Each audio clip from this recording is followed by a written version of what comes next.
Good morning. I'm James Brierton in Charlotte, North Carolina, coming on the air here with a Carolina Weather Group special report. We have just received confirmation from USGS of what many of you are already beginning to speculate, which is that there was an earthquake just shortly after this 9 o'clock hour on this Saturday, May the 10th. You can see the estimated location here right on the Tennessee side near Tallahassee, Tennessee. This is just across from North Carolina, between Knoxville, Tennessee, and Bryson cities in western North Carolina. We're beginning now to get reports of shaking across portions of course, western North Carolina, eastern Tennessee, some in upstate South Carolina, and also we've seen reports of shaking on social media felt in North Georgia.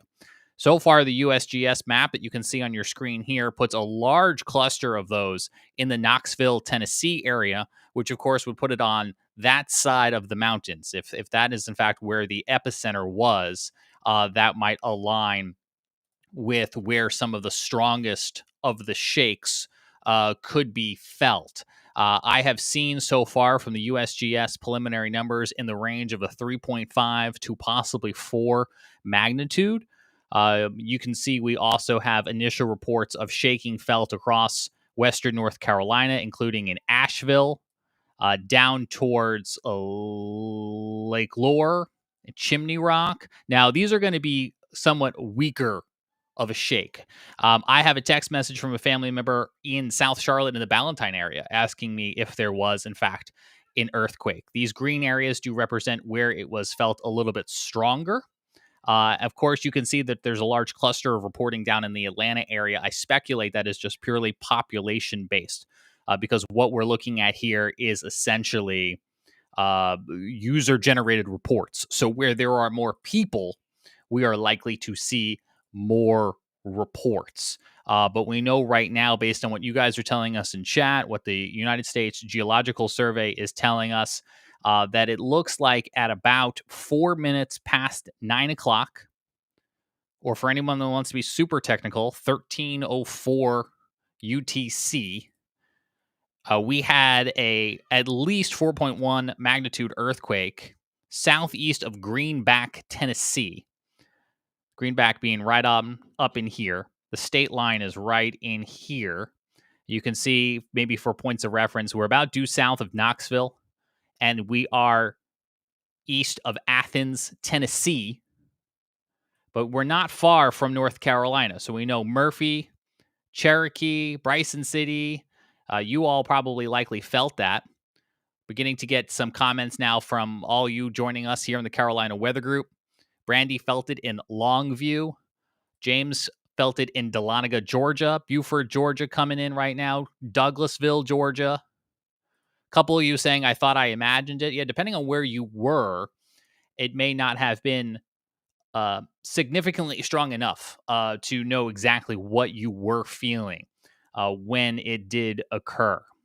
I have seen on social, and I'm going to pull it up for you now, a seismograph from South Mountain State Park here in North Carolina. Foothills Weather Network has tweeted this out, and you can see this big black area right here. That is the seismograph in the foothills of western North Carolina recording that shaking. This is kind of in that US 321 corridor, about halfway between Asheville and Charlotte.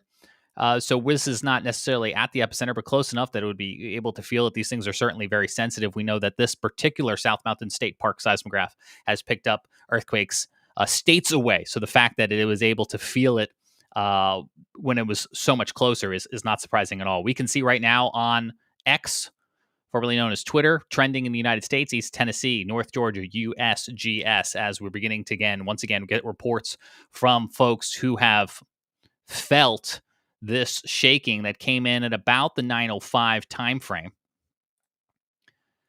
Whether or not it was strong enough to cause any sort of damage or anything, we don't know yet. But we know it was pretty close to Knoxville, NBC affiliate WBIR, is confirming that they did, in fact, feel a small earthquake there.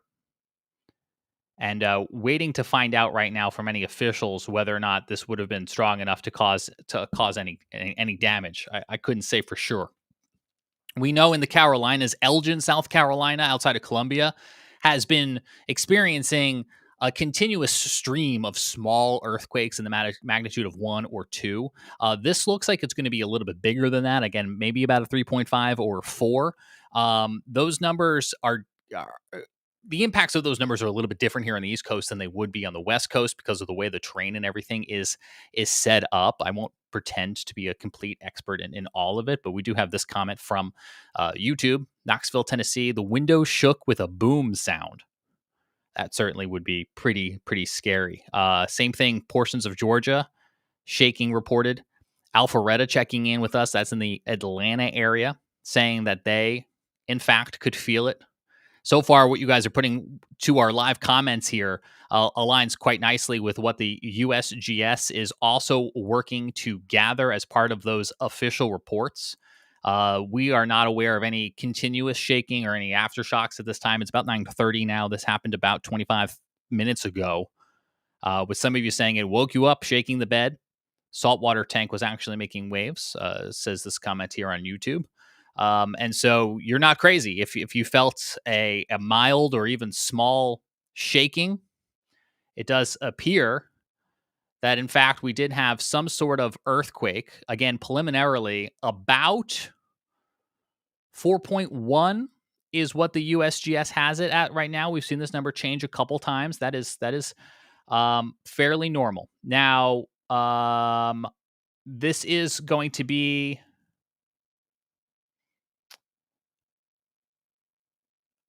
a quake that was right here on the Tennessee side of the Tennessee-North Carolina border. But we know some of the population centers, again, like Knoxville, Atlanta, reporting that you guys have been able to feel the shaking. The good news is I don't have any initial reports of any damage.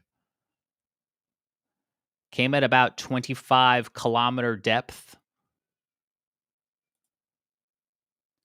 Now, you guys will see that there is an official way to report into the USGS on their website. It's earthquake.usgs.gov. That is how you can add yourself to their official shake map. I'm putting that link in comments right now for you.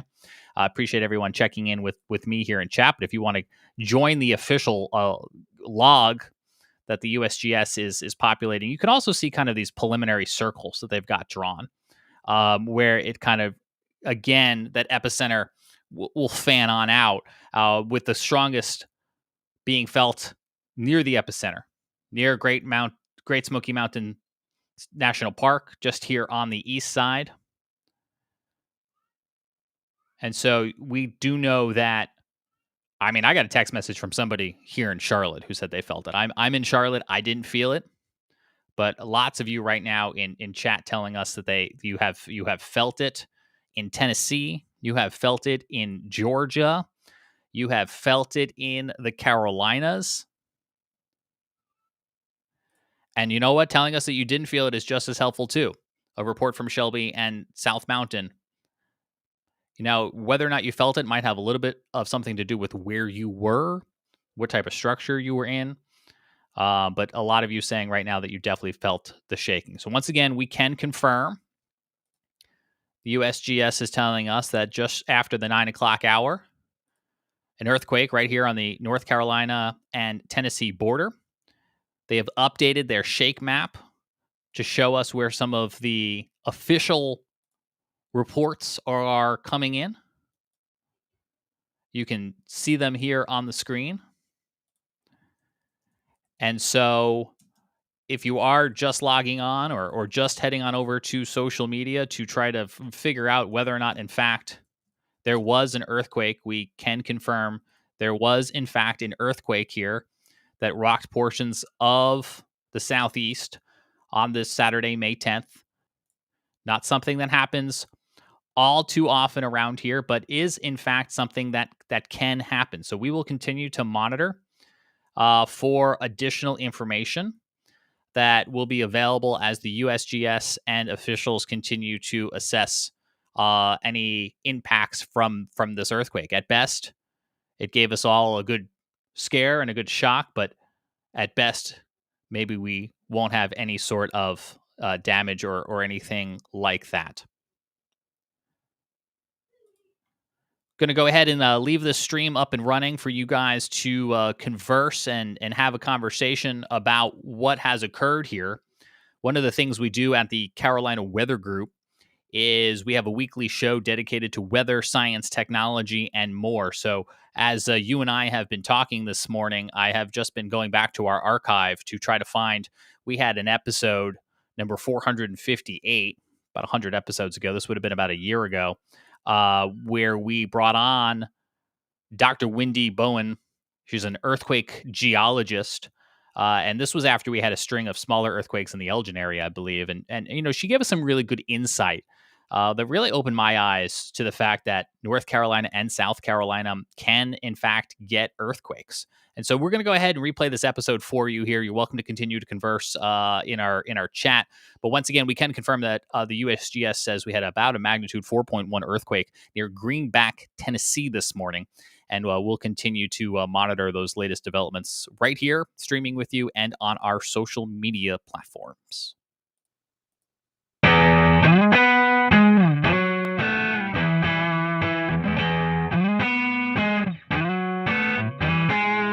Good evening, everyone. Welcome to the Carolina Weather Group. Happy to have you this evening. And we are joined by Miss Wendy Bohon, who is a geologist who is really talking about earthquakes. And I know here in the past, we've talked about earthquakes and kind of the earthquakes that's been happening in South Carolina. But here recently, we've seen a swarm of earthquakes in Western North Carolina. So we're going to kind of rehash and go over what earthquakes are and kind of like, are they normal for the Carolinas, or is this kind of abnormal activity? I know Frank and I have probably seen a lot of back and forth on social media about, hey, should we be worried, from people who are freaking out because we're seeing earthquakes? So we're going to try to ease your mind or maybe give you some knowledge on why these earthquakes are happening. So Wendy, thank you so much for joining us tonight. I know it's been pretty busy for you. Here recently, I've been seeing some of your tweets and stuff about the earthquakes that's been going on in Western North Carolina. But before we dive into that, let's get to know you a little bit better and kind of tell us how you got started into wanting to study about earthquakes. So I had a little bit of a circuitous route to earthquakes. I was a professional actress. My first college degree was in theater, although I did have a geology major as well. I was interested in caves. And I moved out to Hollywood and, was an actress and did that whole thing. And then I felt the Hector Mine earthquake, which was a magnitude 7.1 out in the desert. And I was fascinated. So I started volunteering at the USGS Earthquake Hazards Program. Eventually they hired me. And I worked there doing outreach and education, talking to people in earthquake-prone regions about why earthquakes happen, how you can be prepared for them, and decided that's really what I wanted to do. So I went back to school and got a master's degree and a PhD in earthquake geology. And now it's my job to study earthquakes and to talk to people about earthquakes and other rapid onset geologic hazards, like earthquakes or landslides, volcanic eruptions, and tsunamis. That's really awesome because I think people have this preconceived notion that they've seen, the earthquake movie with The Rock in it and San Andreas. Yeah. We've had several volcano earthquake movies. So I think a lot of people, when they hear volcanoes or earthquakes, like their attention or mind draws to what they've seen from Hollywood. But most of the time, we'll put air quotes, they're not as bad as what Hollywood is kind of dramatizing them to be. We have hundreds of thousands of earthquakes that occur around the world every single year. Most of those are too small to feel, but they are not too small to be measured by really sensitive seismic instruments. And so while we think about earthquakes happening mainly in places like California, Alaska, Japan, Indonesia, they can happen just about anywhere. And so it's important for all of us to remember that even though we may not have earthquakes where we live regularly, we can all feel shaking from an earthquake. So it's important to know, what to do and why those things happen. And if you're not used to feeling earthquake shaking, it can be really scary. So it's understandable that people in North Carolina are a little bit freaked out about what's happening because it's, a little bit outside of the experience of most folks. And Frank, you have a firsthand experience of the shaking there in the Columbia area. Yeah, that's right. A year ago, when we had the swarm of earthquakes ongoing off to our east in Elgin, the two largest of the two, or the two largest of the swarm, occurred in the same day, and I felt both of them. One was a magnitude 3.5, and one was a magnitude 3.6, if I remember correctly. One occurred early in the afternoon. I was at work at the time. In Columbia, right behind the State House is where my office is. And I felt that one, and so did everybody else in the office. And then the one that occurred that evening, I felt as well from home, a little bit farther away from the epicenter on that one. So I didn't feel that one quite as much as I did the one from downtown Columbia. But nonetheless, I have experience with those earthquakes. Normally Frank's asking the questions, but I'm going to ask both of you this question because I personally have not experienced the shaking of an earthquake. And maybe a lot of those folks who are listening or watching tonight may have not felt that experience either. Can both of you, since both of you have felt the shaking, kind of talk us through what all it feels like? And Wendy, you may know a little bit or feel a little bit more violent shaking than Frank has in South Carolina, but what's it like going through an earthquake? Well, I've actually been through 3 earthquakes, Scotty. The first one, the first one I experienced was the one that occurred in Virginia. That one was definitely felt in State College. That's probably the most significant shaking I've ever felt. I worked for AccuWeather at the time, and that one started. And the thing that sticks out about the earthquake as much as the shaking and the experience of going through it was the really just weird feeling that I had about 4 or 5 seconds before the real shaking started. It just felt a little disoriented and strange. And I'm like, it felt like something weird was happening, but I couldn't put my finger on it. And then the noticeable shaking started and went on for 10 or 12 seconds. And that was probably the most significant shaking I've ever felt from an earthquake. And it definitely got my attention at AccuWeather. In addition to being able to truly feel the shaking that went on for, like I said, at least 10 seconds, maybe 12 or so. I also felt, you could hear things shaking in the building. At the time, AccuWeather had a TV studio, just an open TV studio right next to where I worked, and there was lights that were hung from the ceiling, and those made a lot of noise when they were being shaken. So that's the most significant shaking. And it was kind of funny because one of AccuWeather's employees, he's retired now, but at the time he was a telecommuter and worked in Southern California, but he was visiting headquarters at State College at the time. So we were joking around that he brought the earthquake to the State College with him.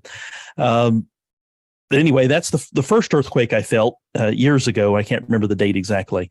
But the ones last year, they were less significant, the shaking. The first one that happened early in the afternoon, the shaking went on for maybe 5 or 6 seconds. And it was minor shaking with a couple of little jolts. The second one that happened in the evening, I noticed that one more from sound than from shaking. I heard noise that went on, a roaring sound that went on for, again, 5, 6, maybe 8 seconds, and a little bit of shaking toward the end. And it was the kind of roaring that I wasn't really sure what it was, even though I felt some shaking too. It wasn't until I walked outside and looked around a little bit and saw nothing happening outside that it dawned on me that was probably an earthquake, another one. So those are my experiences with earthquakes. Yeah. So what's interesting about what you said is I could guess how far away you are from those earthquakes based on your description of what you felt. So when people describe earthquakes, what they feel, even from the same earthquake, is going to be different depending on where they are. Both the building that they're in matters, their distance away from the earthquake matters, and the local rock and soil that they're on matters, along with the magnitude of the earthquake. So when you're close to an earthquake, people will often describe it as jolting. You said it was a couple of big jolts and then it was over. Mm-hmm. That's because you're feeling all of the waves from the earthquake. So every earthquake releases energy in the form of waves, all the same kinds of waves every time. And when you're close to the earthquake, those waves haven't had time to spread out much. So you kind of feel them all at the same time. When you're farther away from the earthquake, people will often describe it as more rolling. And they'll often say that they felt seasick or felt disoriented before they felt the shaking, the main onset of shaking. And that's because the waves have had time to spread out. And so they're feeling that initial wave come through, but it's very subtle. It just kind of messes with your inner ear a little bit. It makes the ground sway a little bit. And then you feel those secondary waves that come through that cause the shaking. So there's a lot of nuance about what you feel during an earthquake and, where you are. So depending on where you are, it could feel jolty, it could feel rolling, it could feel some combination of those things, or you might not feel it at all, whereas your neighbor down the street might feel it because, say, you're walking around on the first floor of your house and they're, laying in bed on the second floor of their house. So lots of different factors into what we feel. Yeah, and so it's fascinating for you folks who are listening or watching tonight. You may remember, if you live in North Carolina, the Sparta earthquake that happened back in 2020, I think. My years start to come together now. I think it was 2020 or 2021 up in Sparta. I think it was a 5.2 magnitude earthquake. And Wendy, have you had a chance to kind of look at that one too? I mean, that was a pretty big earthquake. I remember going up there and you can see back in our YouTube archive of the day I was up there. I got some video and talked to some folks up there, but they were visually some damage up there, and a lot of people who were really just kind of honestly freaked out, and rightfully so, because you could actually see the damage from a 5.1, 5.2 earthquake. Yeah, so you are correct. It was August 9th, 2020, and it was a magnitude 5.1, which is significant. That was the largest earthquake to occur in North Carolina in more than 100 years. So there had been a magnitude 5.2 in 1916. The Sparta earthquake was really fascinating for geologists because it actually broke the surface of the ground. Earthquakes of that size don't usually show up on the surface because earthquakes start deep below. Even if they're shallow, they're still several kilometers down. So there's not enough energy for them to rupture all the way and break the surface. This was the first surface rupturing earthquake on the East Coast that we have ever seen evidence for, or seen, and been able to go out and measure, which was exciting. It was terrible to see the damage. But again, an earthquake of that size, you would expect there to be damage. And buildings on the East Coast aren't built to withstand earthquake shaking. They're built to withstand the types of hazards that we have more regularly, like hurricanes and snowstorms.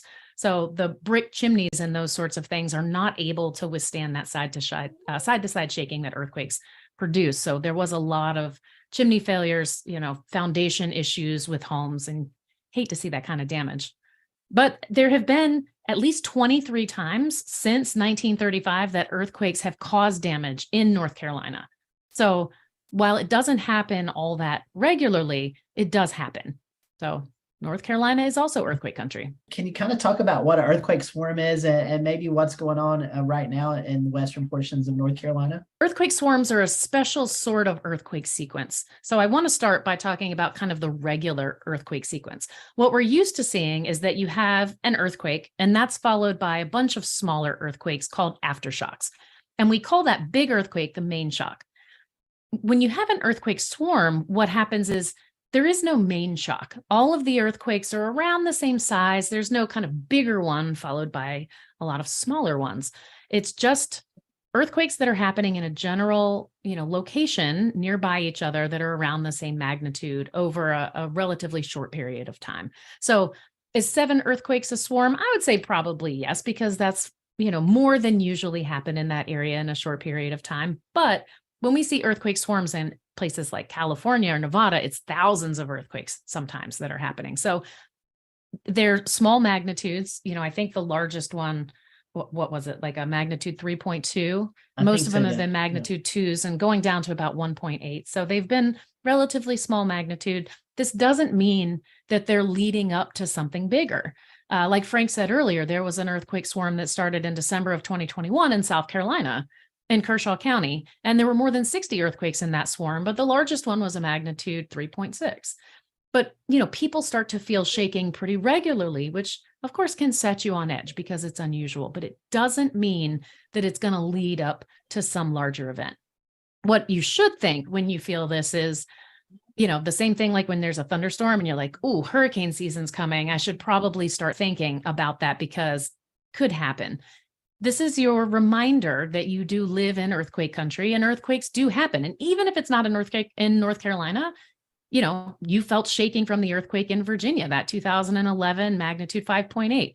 There was wide shaking felt from the 1886 Charleston, South Carolina earthquake. So earthquakes in surrounding states can also cause shaking in areas where you live. So this is just a chance to think about, like, how can I be more prepared? What are some things that I should do?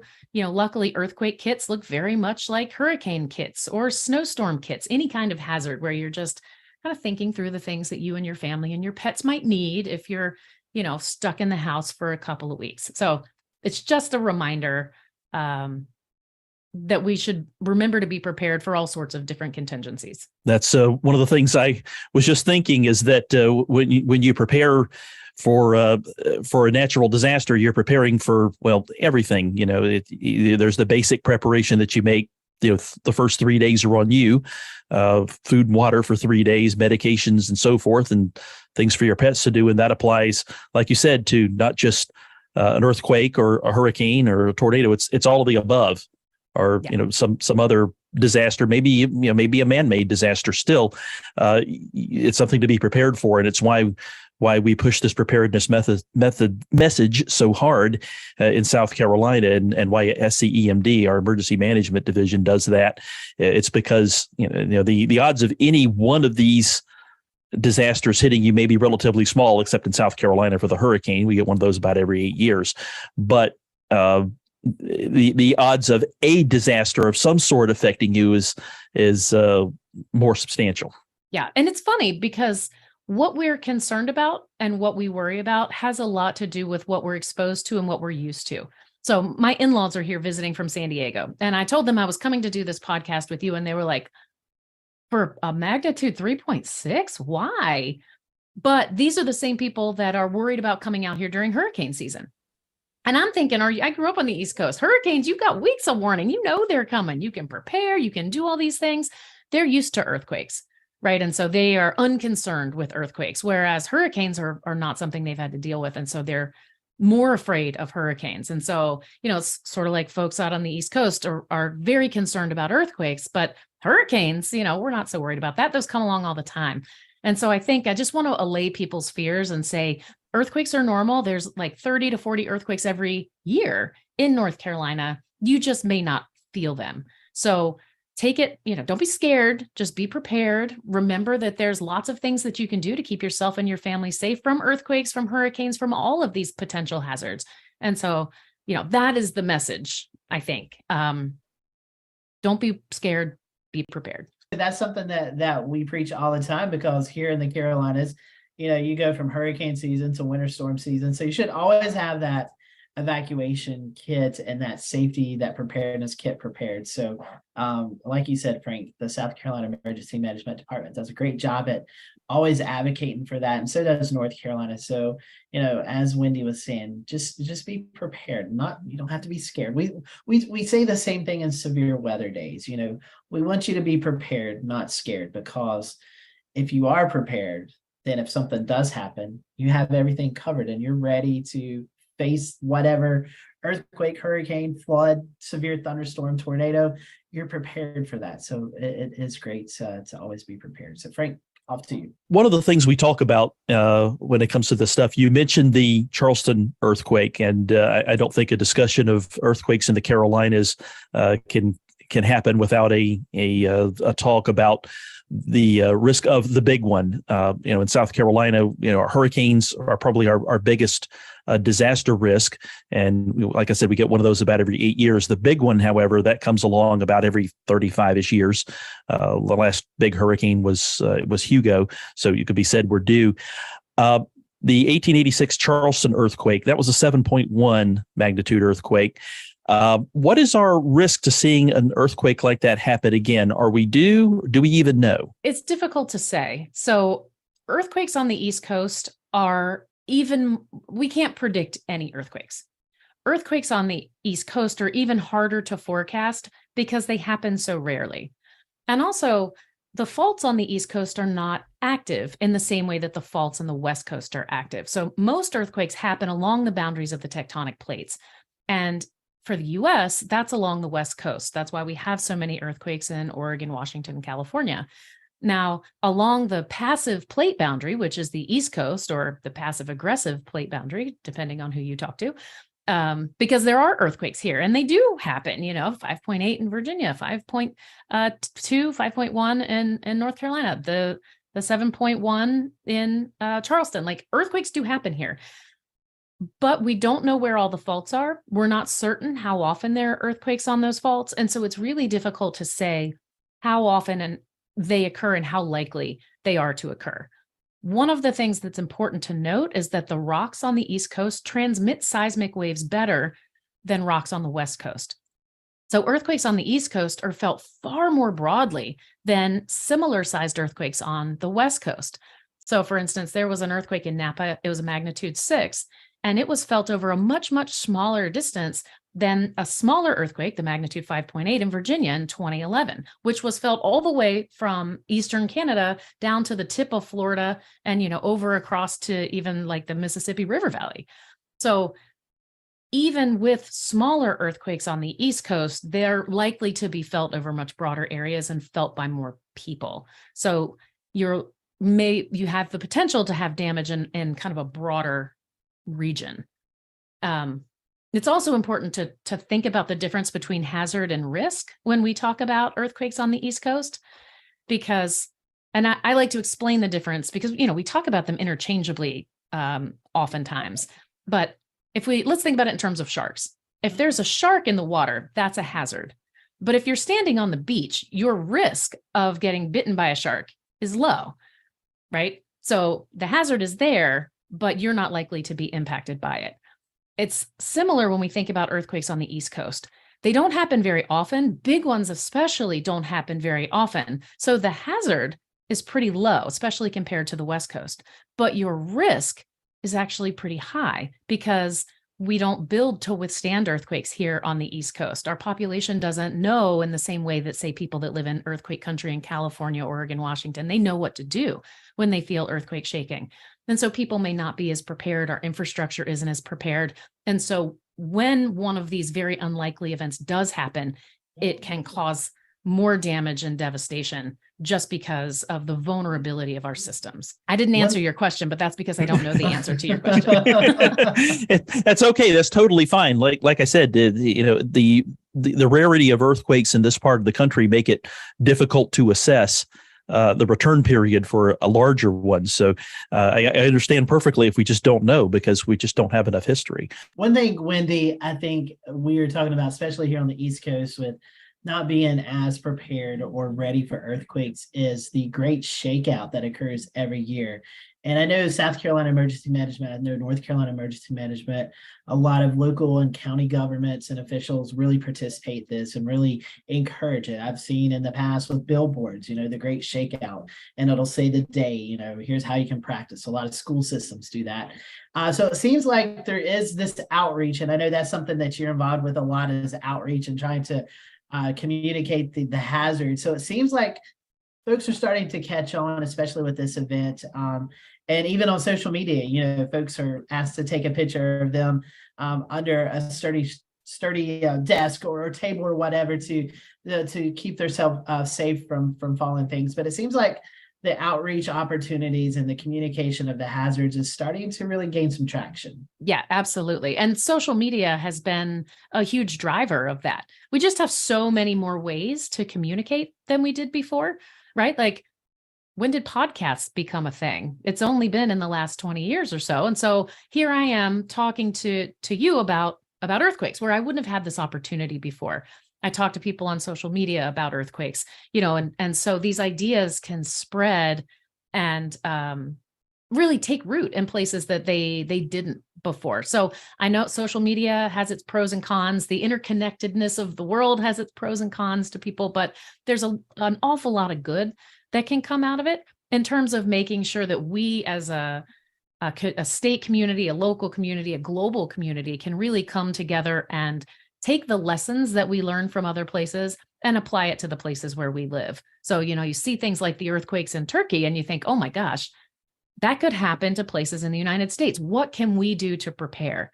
You see earthquakes that happen like in Sparta, where even though the damage was more localized, it still displaced families, it destroyed homes. And so you think, okay, how can we come together as a community to make sure that we're more prepared for the next event like this? So, there's a lot of good that can come out of that connectedness. One other thing, as the Carolinas and you in Maryland and a lot of folks here on the East Coast, I guess not a primary concern, but it's always in the back of your mind.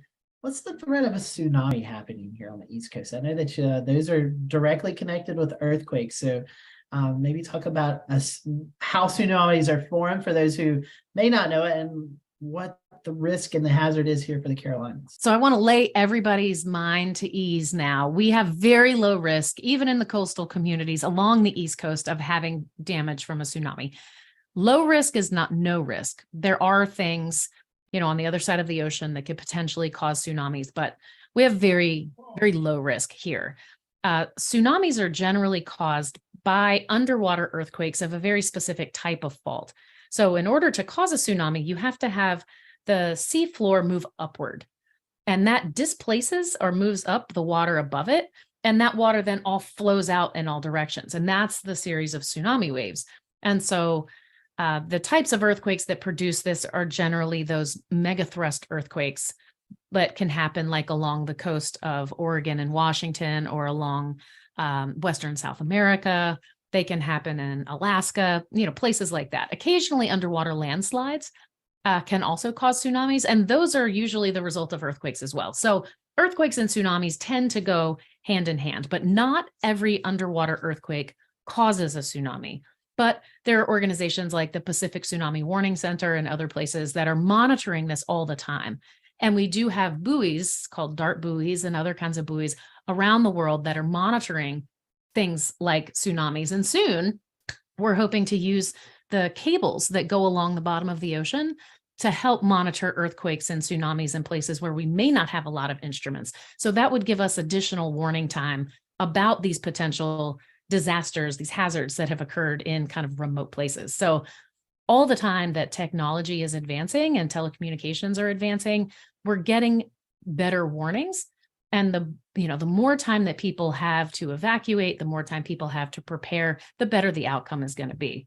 So fortunately on the East Coast, we have a lot to worry about. That is not one thing that you should lose sleep over. I wanted to show this graphic here. I'm going to share my screen. This graphic from SCEMD that shows the systems of faults that we have in South Carolina, the known ones anyway. And just wanted to show this and to illustrate the point that South Carolina is more seismically active than most people think. And it's something to think about if you live in South Carolina, because as we've been saying tonight, we do get our earthquakes. The big ones aren't all that common. We had the one in Charleston back in 1886, but we get these smaller earthquakes all the time. And we do have several magnitude 4 and higher earthquakes in our history.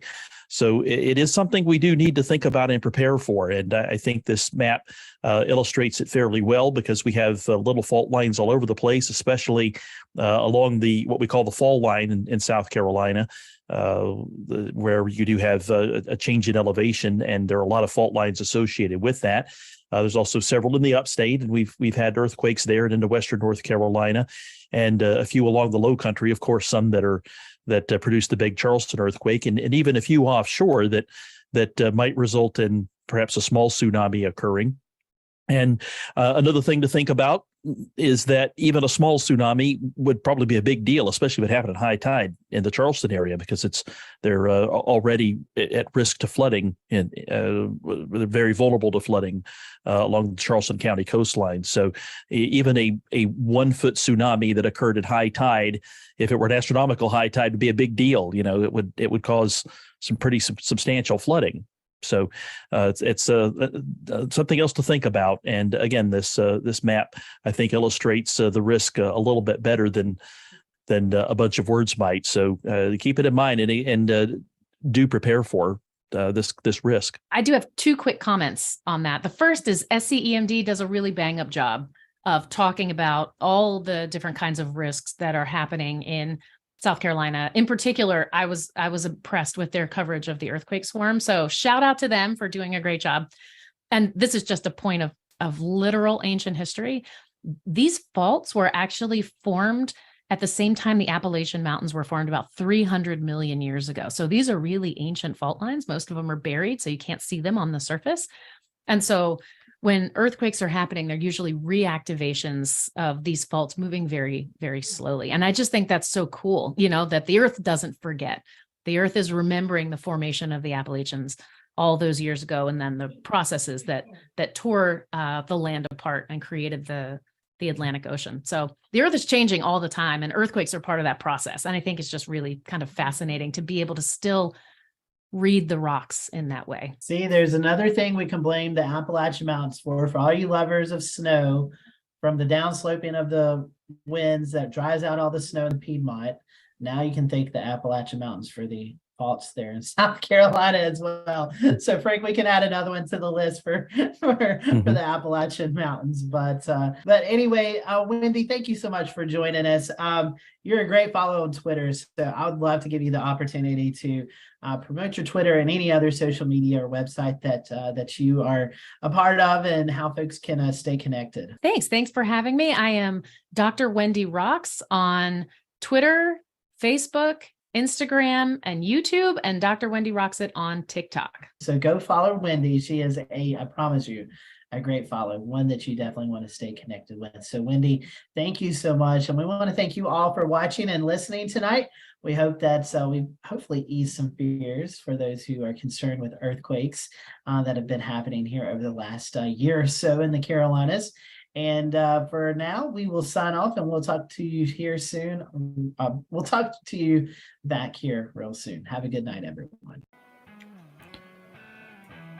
You have been watching a replay of the Carolina Weather Group episode previously recorded to explain the impact of earthquakes in the Carolinas. Saturday morning to you. I'm James Brierton. Following our breaking news, a magnitude 3.1 earthquake striking portions of Tennessee, North Carolina, South Carolina, and North Georgia. You can see here on the map now, just past this 10 o'clock hour, an updated look at where that shaking was felt. This is being compiled by the USGS, our epicenter, right on in here near the border of North Carolina and South Carolina. It is officially measured as being southeast of Greenback, but we also know it's just to the east of Athens and south of Knoxville. You can see where the official USGS registered shakes have been as far east as Charlotte, even some in the Greensboro and Raleigh area, small handful of those. A little less as you make your way up to Kentucky and Virginia. Of course, lots of shaking reported in the metroplex of Knoxville, as well as other portions of eastern Tennessee as far to the west as Murfreesboro and Nashville. And we know a lot of you in our chat have been telling us you felt it in North Georgia, including in the Atlanta area and in upstate South Carolina. So the good news is we have not had any reports of significant damage at this point. We know one of the questions being asked is what are the chances of aftershocks? The USGS does say there is a chance that we could see an aftershock from this in the next week or so. This was a magnitude 4.1 as best as they understand it right now. And chances are that if we were to see an aftershock, it would be of a lesser magnitude than that. In terms of the impacts, as best as the USGS can estimate it, a magnitude earthquake of this nature does put it very, very low on their estimated fatalities and estimated economic loss scale. So, a 4.1 certainly sounds like a pretty big number. It's certainly bigger than we normally get around here, but they are not forecasting any sort of significant impacts from this other than probably a very scary and surprising start to our Saturday morning. So thanks for joining us here on the Carolina Weather Group. I'm James Brierton in Charlotte. Appreciate all of your reports in our live chat telling us where you did and did not feel it. Both are just as helpful, and appreciate you guys staying tuned for that earthquake insight from our Carolina Weather Group podcast, which shares every Wednesday night. I knew we had that one in the archive, and it's where I learned a whole lot, and I thought you might be able to learn a whole lot more too. We'll continue to track updates on our social media platform. For now, I'm James Brierton. We'll be back tomorrow night with Carolina Weather Net, tomorrow night, Carolina Weather Net streaming. We'll have heavy rain moving through the Carolinas for the next couple of days. So we'll be watching for excessive rainfall and some flooding potential. And we'll have live alerts, radar, and sky cam streaming for you on the Carolina Weather Group YouTube channel. For now, I'm James Brierton. I hope the rest of your Saturday is less eventful, less surprising, and more relaxing. And we'll talk to you again real soon.